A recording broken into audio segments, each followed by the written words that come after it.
Hi Friends is a podcast hosted by me, Dalyce Wilson, cannabis enthusiast and Black Indigenous artist. Join me each week as I use cannabis with guests. Hi Friends is all about providing a safe, judgment-free space for Black and Indigenous folks to have a meeting of the minds. Through these herbal chats, we will be learning and gaining new tools to have healthier, healing conversations in the moment. Thank you for tuning in, and happy smoking! Hi friends!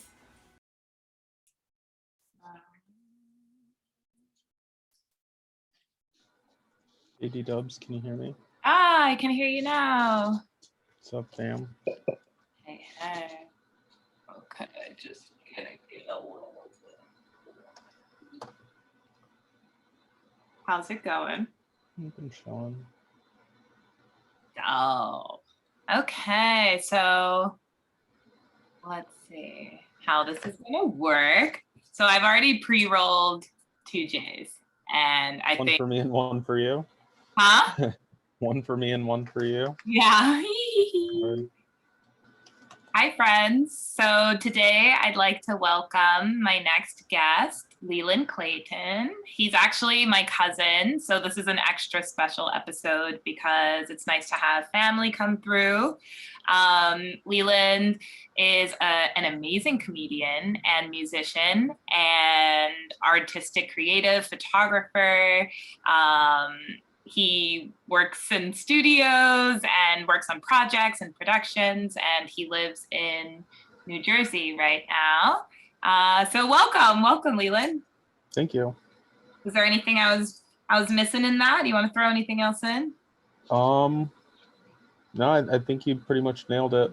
The latest thing that I guess that wasn't included is my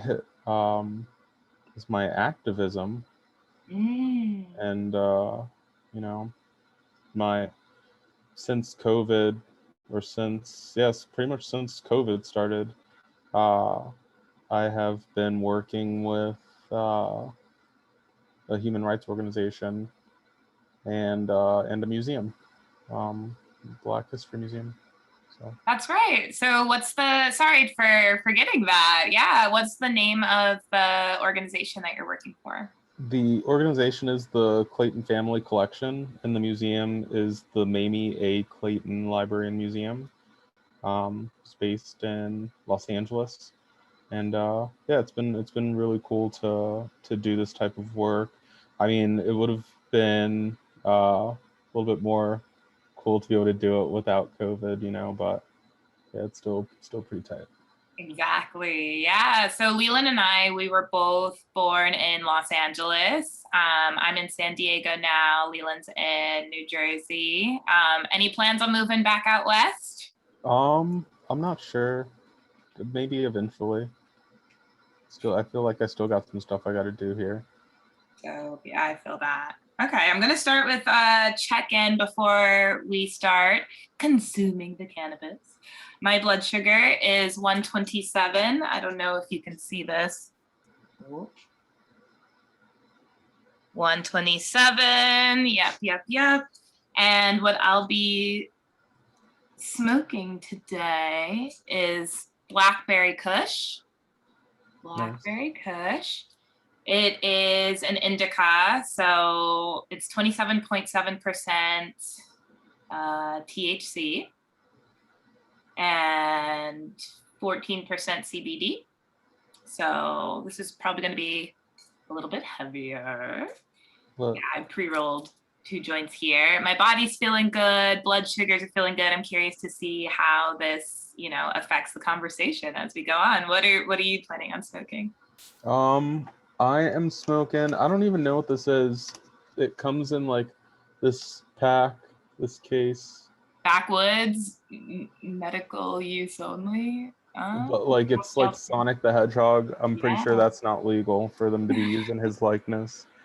I'm not sure what this is. It smells it smells really fruity, and it's like kind of it's got some different colors in there. So yeah, I'm pretty hyped. I'm pretty hyped about it. I'm just rolling a blunt right now. Exactly. Dope. Okay, so as Leland rolls, I'm going to light up. Cheers.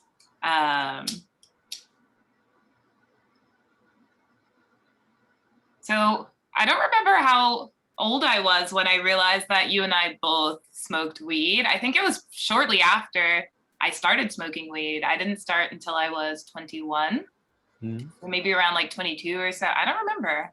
Yeah. You were probably like, what's our age difference? You're a year younger than me. Yeah. So yeah, you were probably like 22 because I smoked in high school, but I didn't really smoke in college. And then I started doing comedy and just hanging out with people and started smoking again. Would you say that cannabis was like a part of the comedy community, or it is a big like staple almost?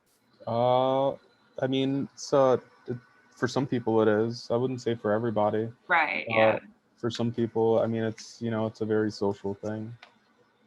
Just to be able to like hang outside of a bar or outside of a club or whatever and just pass a joint or a blunt with your friends and just tell some jokes.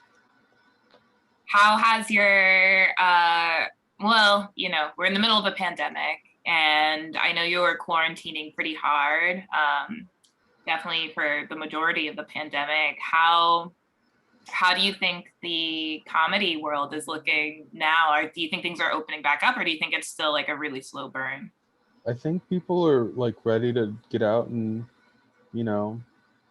tell jokes again. I know I am, and I feel like people are ready to go out and hang out at clubs again. But I don't know if it's really safe or a time for that yet. Mm-hmm.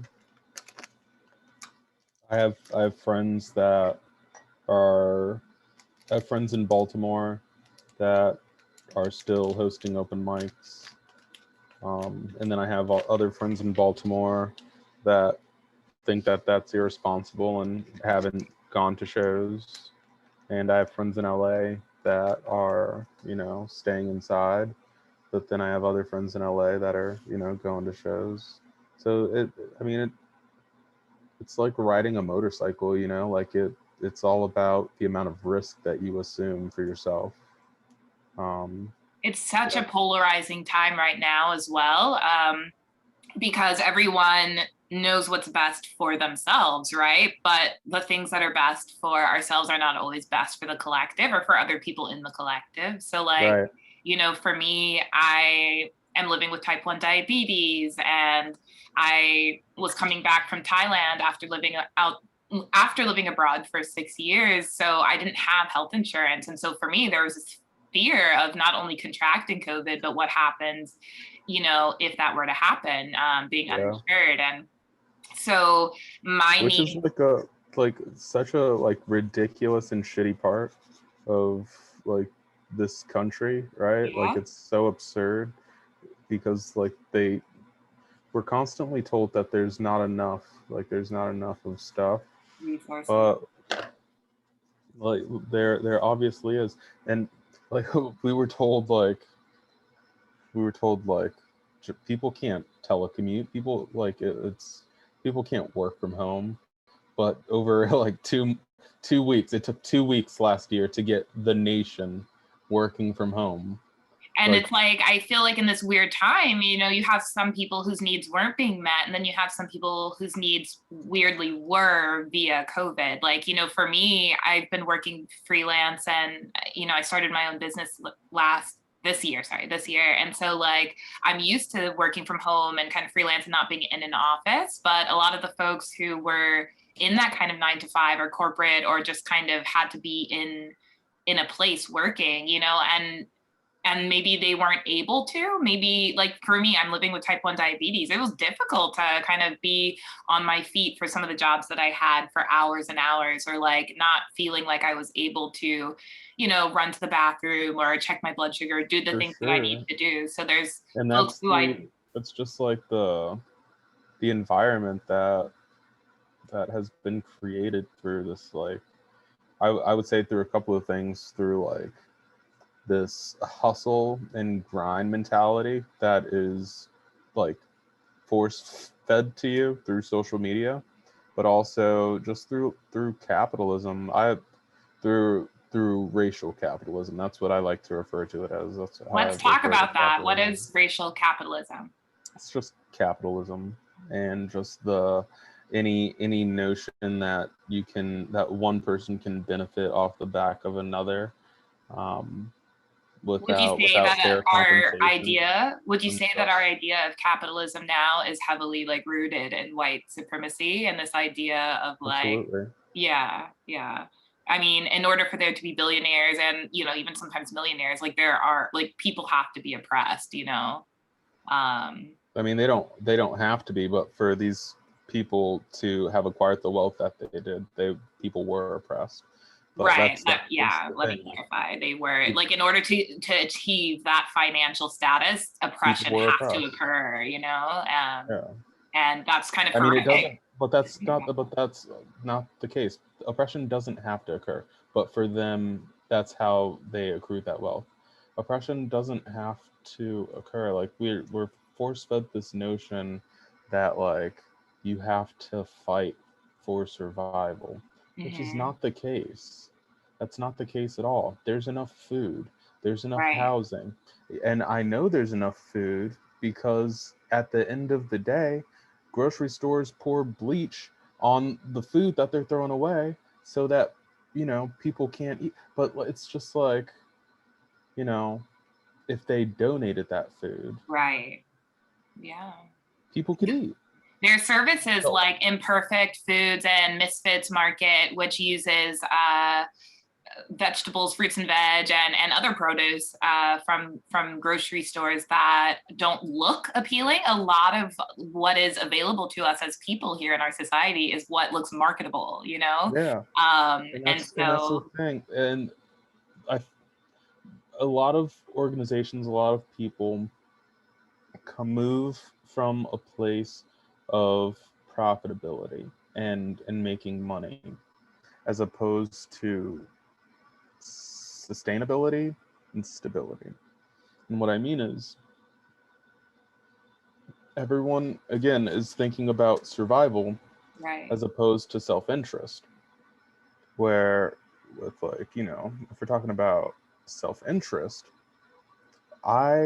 if I am hoarding food, it's in my best interest to make sure that you also have food, because if you're starving, you become desperate.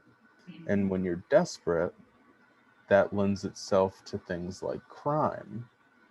And if I don't want a crime against me, I'm going to share what I have with you so that you don't get to that point. Is this more of like socialism? I don't know. I don't subscribe to all that goofy shit. Okay.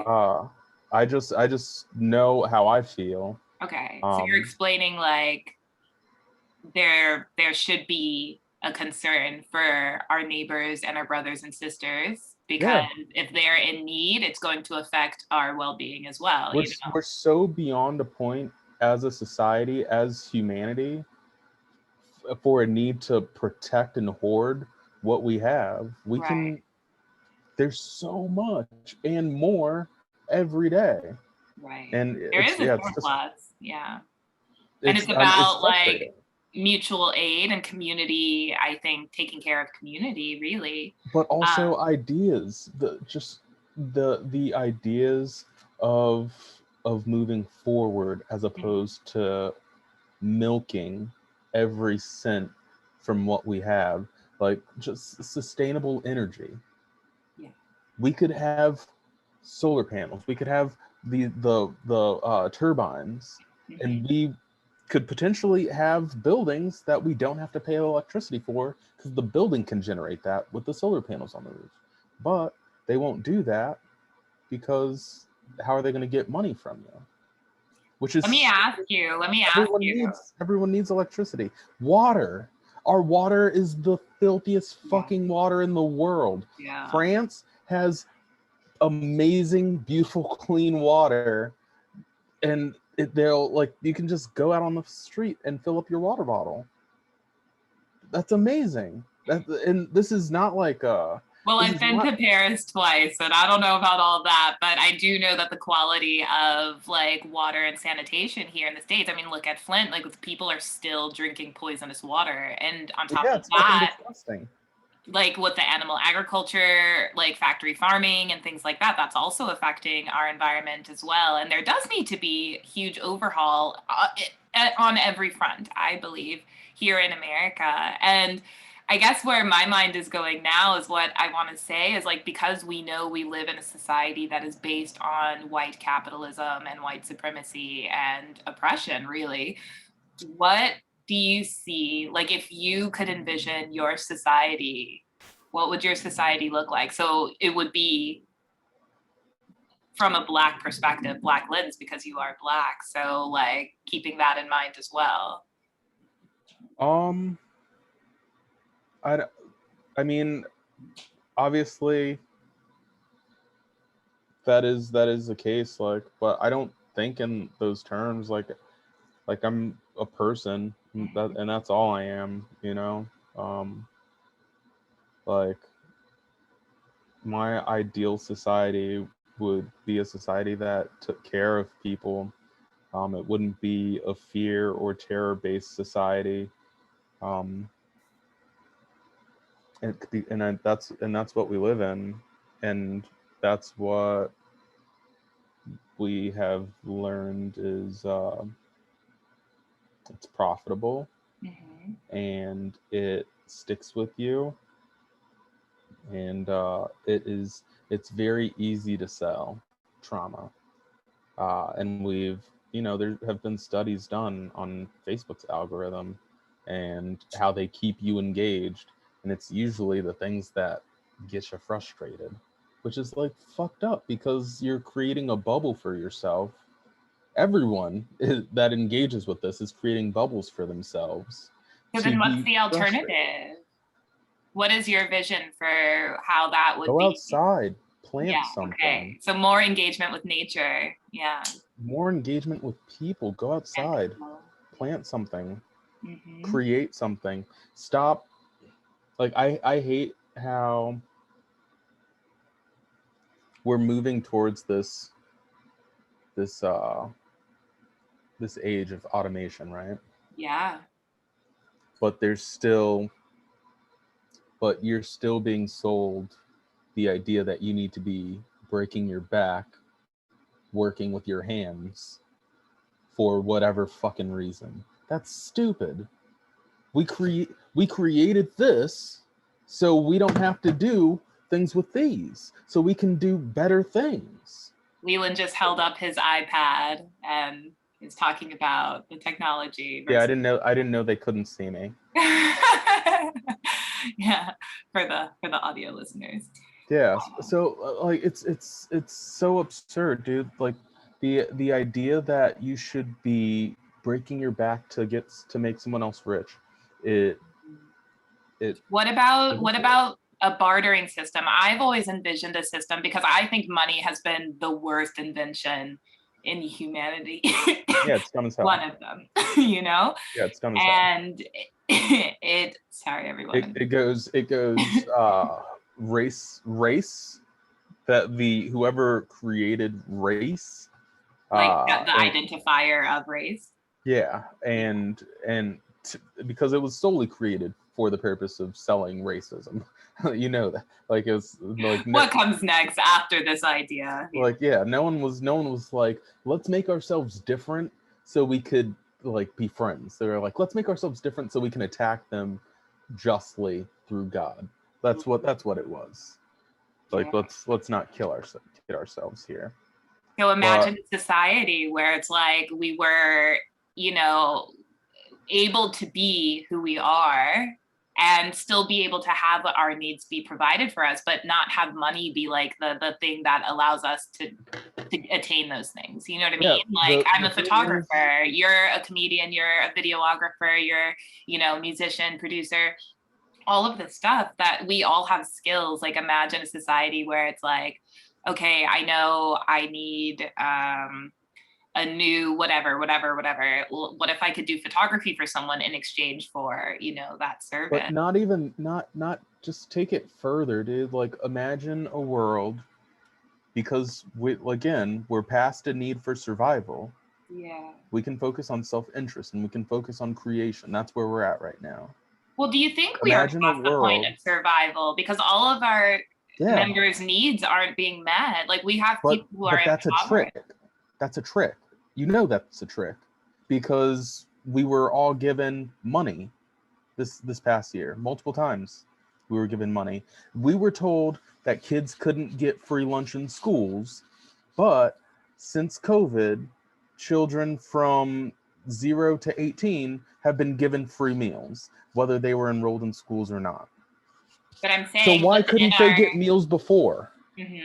Because it's a trick. It's a lie to tell you that we don't have enough, that there's not enough housing, there's not enough food, there's not enough medical equipment, there's not enough healthcare professionals. I understand. Okay, so what you're saying so let me finish. Yeah. So what I'm saying is, the ideal society is that we acknowledge the lie and go against it, and we don't have to do all the dumb shit that we focus on right now, and we can solely create. Everything would be free, because everything should be free. There's no reason for things not to be, other than to fuel the lie and make someone rich.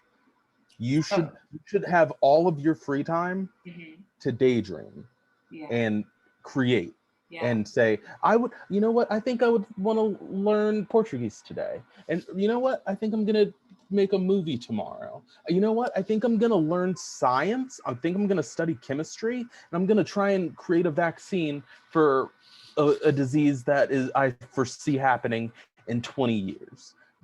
Everyone should be able to have that. And that's what we don't have right now. Is like, we have people on the fringe, like you and I, who are going against the grain and like breaking our backs to create what we feel in our core zones, right? Yes. That's not the rule when it should be, because that's humanity. Yeah, I think I'm like understanding. Everything else is bullshit. I think I'm understanding like what you're trying to say. So there's this illusion that we don't have enough, when the reality is there's a surplus. Like, even though there's homeless people, there is a surplus for them to be housing. There's land and there's homes and there's material to build those homes. Okay. Yeah. So many empty blocks in Baltimore, empty city blocks that Jared Kushner's buying up, that the Under Armour guy is buying up. All those homeless people living under the bridges in Baltimore, living in alleys in Baltimore, could be in these townhouses, these 3-story, 4-story townhouses that are empty, boarded up. We don't have enough. I've seen the stuff. Right. There's plenty. Let me ask you, when did you start getting involved in this kind of activism and like awareness of, your how you wanted to contribute to fix these issues that you were seeing around you? I think really when I started doing comedy, and like really being around Baltimore. Okay. Because in LA, like, I lived in the hood, but like I wasn't thinking like this. I was thinking about hood shit. Like I wanted to sell drugs, and I wanted to be in a gang, because that's who had shit. Like, they had the cars, they had the girls, they had the chains, they had all the things, right? That the things that you see on TV and you're like, yo, that's fucking cool. Yeah. I wanted that life. And then we moved to Maryland, and living in Ellicott City, Columbia, it's very insular. And I noticed like these kids are not like the kids in LA. Like they're very different. And then I start going into Baltimore, and I notice even more things. Like, all these people over here, I never see these type of people over here in Columbia or Ellicott City. And I learned like, oh, there's no bus line that runs from over here to over here. That's kind of weird. So like they can't get jobs over here. and like that's kind of strange. And then you go around the city and like you look around and like, oh, this whole city block is burnt down. Why wouldn't anyone rebuild that? And then you live there for 10 years and it still, no one has rebuilt it. You're like, oh, that's fucking weird. It really makes you think. Architectural racism and like institutional racism and city structural planning racism. Food deserts. Yeah. To redlining. Like Baltimore is the textbook. Like it is, like you can see like the Inner Harbor in a 5-block radius from the Inner Harbor. It's beautiful, gorgeous. The stadium is there. Both stadiums, Camden Yards, Raven Stadium. They're both there. It's absolutely amazing. But you pass that 5-block radius, you're like, was there a fucking war here? Is this Fallujah? Whole different energy. Yeah. Yeah. But you know what? The people there still fucking shining bright, like dancing, creating. And again, that is humanity. The arts is humanity. Like that is that creation, that time, that like to be able to be above, to somehow against all odds just wade above the bullshit. Right. Just to keep your head above and to be able to sing just a little bit, that is humanity. And that is what's happening in Baltimore. That's what's happening in Brooklyn. That's what's happening in the Bronx. That's what they're doing here in Jersey City. That's what they're doing in Newark. It's happening in every hood. And that is the beauty of Black people. But it shouldn't be that way. The rule should be every person just we're provided for, and we're able to create and thrive. And I mean, it's a lot of anxiety. I'm noticing, I'm trying to check in with my body since being back to USA, just even like the energy of how my vibration feels connecting to the earth here.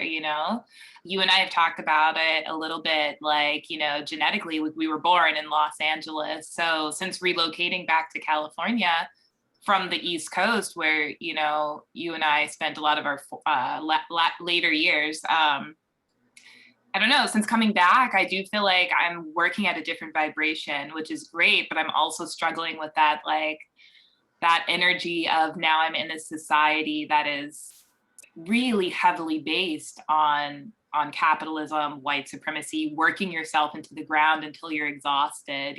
For me, I'm not a worker like that. I work and I'm passionate and I'm talented and I like creating. But as far as like working myself until I have back problems, anxiety, depression, all that stuff, why is that what we're attaining here, trying to achieve here in America? Right. Like, since coming back to the States, I've met several people here in California who all they want to do is like, get their name out there and like, be famous and like, do this and this. And to get to that point, they're working over 80 hours a week. And, a lot of the times it's like free labor and stuff. And for me, it's like, I want people to chase their dreams. And I know that my desires are not going to be the same as other people's. And it doesn't mean that someone who's chasing money, is doing the wrong thing. It's just something I don't understand because that's not how I'm programmed, But which is fine. Like it's fine. Yeah, and it's fine. I'm finding it very interesting, the observations of like the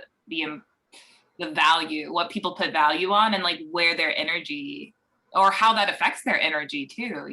Is it a higher vibration or is it a lower vibration? It's hard to say. It's hard to say. I mean, it's like drugs, right? Different people like different things, which is like why I believe if everyone's needs were met, society would still function. I mean, it would thrive because the people that like commerce would make sure that commerce existed, right? In that realm, right? Because that is that at their core who they are. People that like to create would create. People that like science would still do science because at their core that's who they are.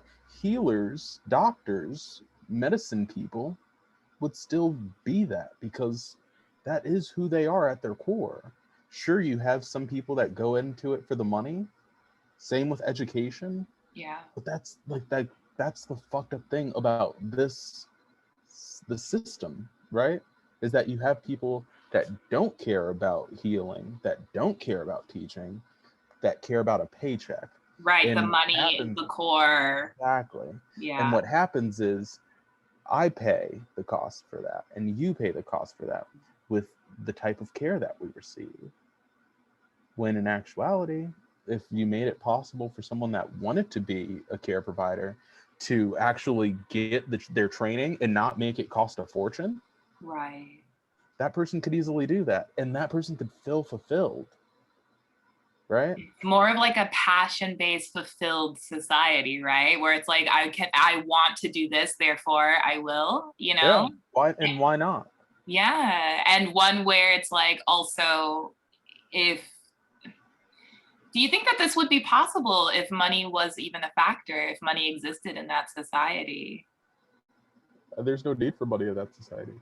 Right. So then that's what I mean. What about the individuals who do you think if we took money out of it, then it would be more of a psychological breakdown of what people are, like maybe they're addicted to work and not money. Maybe they're addicted to material and not money. Maybe they're. I think it breaks down to a couple of things. So like racism exists to create a hierarchy, right? And then you throw money on top of that. That's just another level to the hierarchy. So like racism exists, that's one hierarchy, and then you have wealth, which is another hierarchy. Now, if you're white and wealthy, you can be at the top of both. Now, if you're white and poor, you're still at the top of one hierarchy. Right. Now you have people of color that are wealthy at the top of a hierarchy. Now they're not white, so they're not at the top of the other, but still they're at the top of a hierarchy. Mm-hmm. Now people are afraid of losing that status, being at the top, which is like, it's nothing. It's really nothing. It's a made up thing. It's ego, and it is it's just fluff. It's actually arguably a lack of confidence in self. Arguably. Having to have something else to show instead of just showing up as you are. Yeah, because if you believed in self, like, you would just do what you wanted to do. I like the sound of your society, I do believe that that's what I've envisioned as well, like having everyone's needs being met first and foremost. I mean, for me as well, it would be a society in which cruelty was not involved. You know me, like I'm always talking about veganism and cruelty-free living. And so, it's hard because I've talked to more people and I've really stopped to really listen recently. And, how you and I just talked about like people's needs being met, there's some people who believe that, they need animal products and animal byproducts to live. I feel that that's not true at all, but like, I don't know if the society that I would like and envision would be one where everyone could be happy, but only because I'm living in a society now where this is my experience that like, we're not all vegan, So I don't know. I'm also a hopeful optimist. I would like to think that if there were, magic dust that fell down and we were able to have the realities that we wanted, I would love in my reality for everyone to be plant-based and cruelty-free and to be happy with that as well, to be feeling fulfilled with that. I feel like it would create a society where we would be moving at a higher vibration. Our potentials would be like tapped into a lot more. And also like, in a society where from the beginning, from mealtime, you're not exposing yourself to cruelty and lower vibration. And, these animals suffered. And, even if you're just drinking milk or whatever, the cows were in captivity. So that's entering your body. I don't know if you can hear them. Oh yeah, the chihuahuas are going off. Yeah. Yeah, so I don't know. I think it would be awesome to have a society like that, and all we can do is advocate in our lives now in the reality that we're living in. To maybe incorporate pieces of our heaven on earth, or like our reality of sanctuary. Yeah. Well, that was a good chat. How you feeling? I'm chilling. The Blackberry Kush went down very well. It's nice. It's nice, yeah. The Sonic the Hedgehog weed was pretty chill. Gotta keep it out of the hands of children.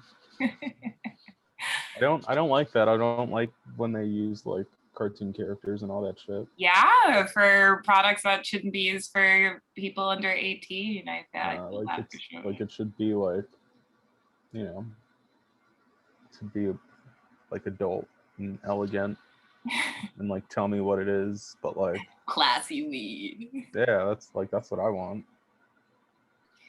Well, thank you, Leland, for speaking with Hi Friends and joining the podcast. Do you have any special plans for 420?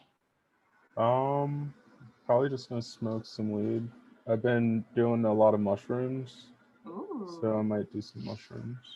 Okay, mixing it up. Love it. Love to hear it. Yeah, I'll probably just smoke. I want to maybe make some edibles. I got some dope Captain Crunch infused cereal from a guy at Mission Beach here in San Diego. So excited for that.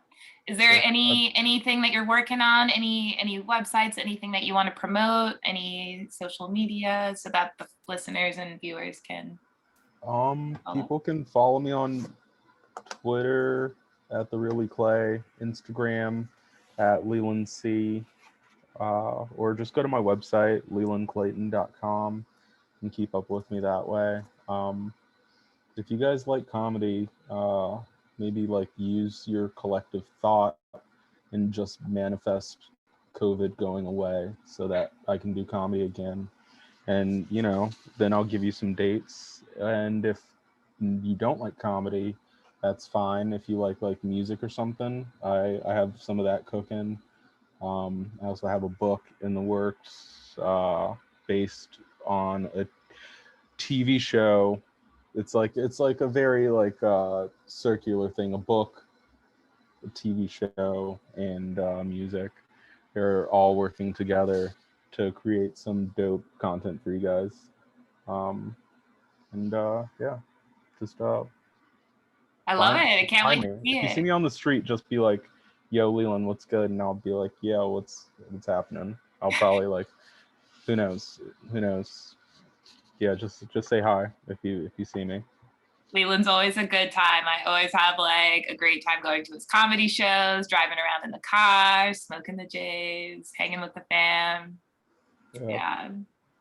Well, thanks for joining. Hi, friends. And it was great to see you. I love you, Leland, and I'll speak to you soon. And that's the show. I hope you liked it. Bye, friends.